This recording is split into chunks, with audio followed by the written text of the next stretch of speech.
নমস্কার, দেখছি নতুন বাংলা নিউজ পপুলার আর আমি উজ্জ্বল সরকার। আর আপনারা জানেন যে এই মুহূর্তে একদম সরাসরি হাজার হাজার মানুষ নতুন বাংলার দিকে তাকিয়ে আছেন। তার কারণ আজ আপনাদের সেই প্রিয় বিধায়ক অর্থাৎ একদম রাজ্যের প্রাক্তন মন্ত্রী এবং চাকদা বিধানসভার কেন্দ্রের দুবারের বিধায়ক বঙ্কিম ঘোষ রয়েছে আমার সঙ্গে। একদম সরাসরি আপনারা কমেন্টে তার কাছে সমস্ত দাবি দাবা জানাতে পারেন। তার কারণ তিনি বলেছেন 2,36,000 মানুষের অর্থাৎ চাকদাহ বিধানসভা কেন্দ্রের 2,36,000 মানুষের একদম অতন্দি প্রহরীর মতো পাহাড় দেবেন। আমরা আজকে বঙ্কিমদার কাছে এসেছি একটা বিষয় নিয়ে, সেটা হচ্ছে একদম প্রচুর এর আগে যে খবরগুলো করেছি প্রচুর কমেন্ট করেছেন চাকদার সাধারণ মানুষ, যে চাকদা স্টেট জেনারেল হাসপাতালকে গুরুত্ব দেওয়ার কথা বলেছিলেন বিধায়ককে, এবং সেই আপনাদের মেসেজগুলো নিয়েই আজ চাকদার বিধায়ক বঙ্কিম ঘোষের কাছে এসেছি। দাদার কাছ থেকে আমি জিজ্ঞাসা করবো, দাদা দেখুন প্রচুর মানুষ বিগত কয়েকদিনে আপনার অনেকগুলো ইন্টারভিউ আমি নিয়েছি, সেই ইন্টারভিউগুলোতে তারা কমেন্টে জেনেছি যে চাকদা স্টেট জেনারেল হাসপাতালে ছোটোখাটো ইস্যু হলেই কল্যাণীতে স্থানান্তরিত করে দেওয়া হয়।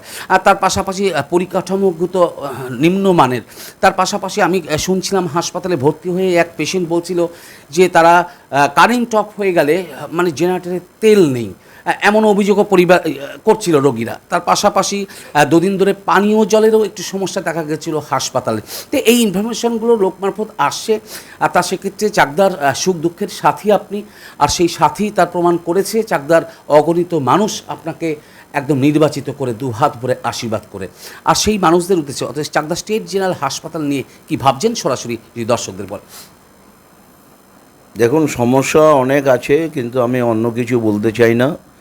যেহেতু চাকদা স্টেট জেনারেল হসপিটাল নিয়ে আপনি বলেছেন, আমি গত 5 বছরে ওই হাসপাতালে বেশ কয়েকবার ফল বিতরণ অনুষ্ঠান এবং 2-1বার সাধারণ ভিজিট করতে গিয়েছিলাম। প্রথম থেকেই হাসপাতালটা একটা বেহাল অবস্থার মধ্যে দিয়ে চলছে। রুগীরা এসেই তাড়াতাড়ি ওখান থেকে রিলিফ নেওয়ার চেষ্টা করে, যেসব সার্ভিস ওখানে পাওয়ার কথা সেই সব সার্ভিস ওখানে রুগীরা পায় না বা লোকেরা পায় না। ফলে বাধ্য হয়ে তাদের অন্যত্র চলে যেতে হয়। যত্রতত্র কুকুর বেয়ার ঘুরছে, এটা তো এখন একটা সাধারণ ব্যাপার হয়ে দাঁড়িয়েছে।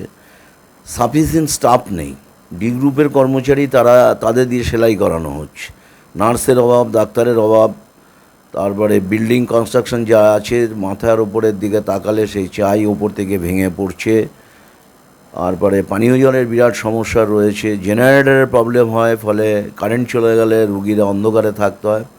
একটা ভয়ঙ্কর অস্বস্তিকর অবস্থার মধ্যে চাকদা জেনারেল হসপিটাল চলছে।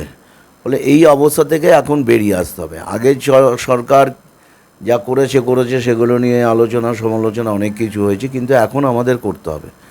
আমার ফার্স্ট প্রায়োরিটি যেগুলোর মধ্যে দেওয়া আছে তার মধ্যে চাকদা হসপিটালটাও আছে।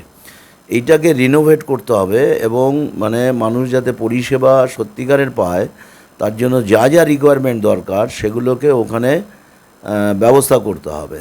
যেমন ডাক্তার, প্রয়োজনীয় ডাক্তার, তারপরে আপনার ওখানে নার্স, এগুলো দরকার আছে।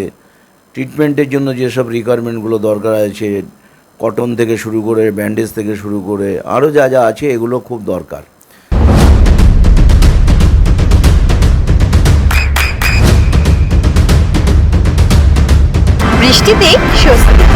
বৃষ্টি অ্যাকোয়া বিশুদ্ধ পানীয় জল। তারপরে ওটাকে একটু রিমডেলিং করতে হবে, রং করতে হবে, প্লাস্টার ভেঙে চুরে গেছে। আমি আপনার কথাতে আরেকটা বিষয় জানি যে দেখুন মানুষ যদি মারা যায় আর যদি চাকদা হাসপাতালে গিয়ে রেখে হয়, সেখানে যে মর্গ মানে সেই ফ্রিজটাও দীর্ঘদিন ধরে খারাপ। মানে আপনার বা আমাদের পরিবারের কারোর যদি ইনসিডেন্ট কোনো আনন্যাচারাল ডেথ হয়, সেই বডিটাকে আপনি জানেন না যে বিভিন্ন জায়গা থেকে বরফ কিনে নিয়ে এসে সে প্লাস্টিক দিয়ে মুড়িয়ে একদম বিধিবৃষ্টি কোনো সময় দেখা যায় যে ডেড বডিগুলো পচে দুর্গন্ধ বেরোচ্ছে। মানে আপনজনকে এইভাবে দেখতে অভ্যস্ত হয় না, কিন্তু দীর্ঘ কয়েক বছর ধরেই দেখছি চাকদা হাসপাতালে মর্গটা পর্যন্ত খারাপ, কেউ ছিল না। এবার আপনি অভিভাবক কি বলবেন?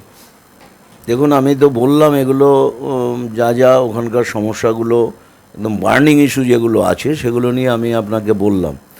এখন এই মর্গের কথা বলছেন, এই গত 15 বছর ধরে সরকার এখানে থাকার মধ্যে দিয়ে এগুলোর প্রতি কোনো নজর ছিল না, অথচ কমিটি ছিল, রোগী কল্যাণ সমিতি একটা কমিটি ছিল। তাহলে সেই কমিটির ফাংশন কী ছিল? পৌরসভার মধ্যে এই হসপিটাল ছিল, পৌরসভা সেদিকটা নজর দেয়নি। ফলে একটা ভয়ঙ্কর অস্বস্তিকর অরাজকতার মধ্যে দিয়ে এই হাসপাতাল চলেছে। ফলে একে এখন একটা স্বাভাবিক চলমান জায়গায় নিয়ে আসতে হবে যাতে মানুষ এখান থেকে পরিষেবা পায়। নেহাতি আমাদের সাব ডিভিশনের মধ্যে জওহরলাল নেহরু হসপিটাল এবং কল্যাণী এইমস হওয়ার কারণে চাকদার বহু মানুষ এখানে পরিষেবা না পেলেও ওখান থেকে পরিষেবা পেয়েছে, কিন্তু অত দূরে গিয়ে পরিষেবা নেওয়া, একটা বাড়ির কাছে পরিষেবাটা ঠিক মতন পেলে অত দূরে যাওয়ার প্রয়োজন হয় না। সেই জন্য ব্লকে ব্লকে স্টেট জেনারেল হসপিটাল আছে, সাব সেন্টারগুলো আছে। ফলে সব মিলিয়ে এটাকে একটা অন্য রূপ দিতে হবে যাতে মানুষ এখান থেকে প্রকৃত পরিষেবাটা এখান থেকে পায়।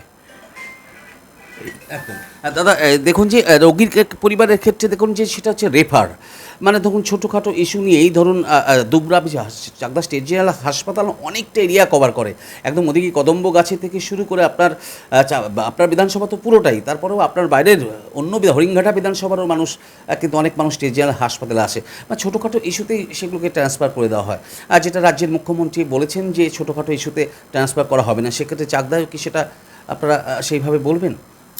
আমি তো বলছি চাকদার এই বেহাল অবস্থার কারণেই আজকে ছোট ছোট মাইনারি যেসব ট্রিটমেন্টগুলো স্টেট জেনারেল হসপিটাল থেকে দেওয়া যায়, যেগুলো মেজর নয়, মিনিমাম ট্রিটমেন্ট, সেই ট্রিটমেন্টটা পর্যন্ত মানুষ এখানে পায় না। হয় জওহরলাল দেখিয়ে দেওয়া হয়, নয় এইমস দেখিয়ে দেওয়া হয়, নয়তো কলকাতা পাঠিয়ে দেওয়া হয়। কিন্তু যে সার্ভিসগুলো এখান থেকে দেওয়া যেত সেগুলো দেওয়া যায়নি, সরকারের নজর ছিল না, রোগী কল্যাণ সমিতি ছিল তাদের কোনো নজর ছিল না, পৌরসভা নজর ছিল না, ফলে মানুষকে ভীষণ সাফার হতে হয়েছে। আর এত আবর্জনা নোংরা, মানে তাকানো যায় না। রুগীরা ভর্তি হলেই পরের দিন বলে বাড়ি চলে যাব। এই অবস্থায় চাকদা হসপিটাল রান করছে। ফলে এটাকে এখন রিমুভ করতে হবে, এই জায়গা থেকে উঠিয়ে আনতে হবে, এবং কথার কথা বললে হবে না, একদম সময় বেঁধে দিয়েই আমাদের এটাকে করতে হবে। তার জন্য প্রাথমিক যে উদ্যোগ নেওয়ার আমি ইতিমধ্যেই শুরু করেছি। আমি খুব তাড়াতাড়ি ওখানে ভিজিট করব, ওখানে কর্মচারীরা আমাকে যাওয়ার জন্য বলছে, আমি ভিজিট করব, সুপারের সাথে বসবো।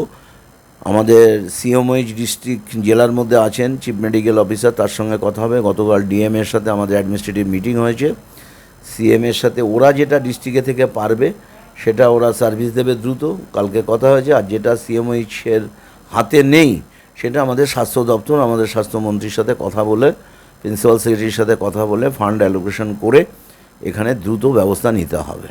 একদম ধন্যবাদ আপনাকে। দেখুন, আপনাদের যদি কোনো প্রশ্ন বা কোনো আবেদন থাকে, সরাসরি বিধায়কের কাছে যদি কোনো আবদার থাকে, আপনার এলাকার ডেভেলপমেন্ট নিয়ে কথা থাকে, অবশ্যই কমেন্ট বক্সে কমেন্ট জানাবেন, এবং আমরা চাইব যে আগামী দিনে বিধায়ককে সেই সমস্ত প্রশ্ন বা আপনার আবদারগুলো তার কাছে পৌঁছে দেওয়া। সঙ্গে থাকুন, দেখতে থাকুন নতুন Bangla news.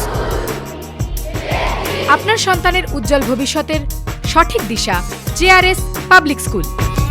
JRS public school, যেখানে শিক্ষা এবং আনন্দ একসাথে। JRS Public School has an excellent team of teachers for the holistic development of your child. আপনার সন্তানের উজ্জ্বল ভবিষ্যতের একমাত্র ঠিকানা JRS Public School। আপনি কোথায় ইনভেস্ট করবেন, কেন করবেন বুঝতে পারছেন না তো?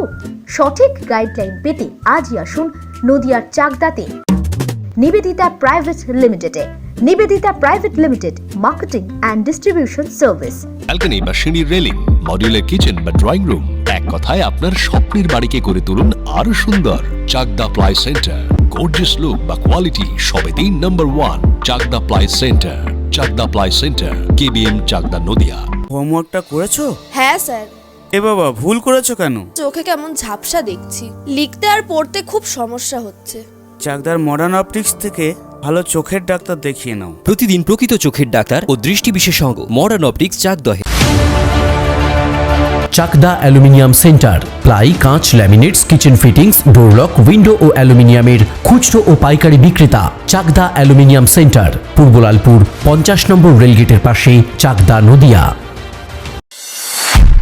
নদিয়া জেলার সবথেকে বড় বিল্ডার্স চাকদার মা মনসা বিল্ডার্স, রড ও সিমেন্টের পাইকারি ও খুচরো বিক্রেতা।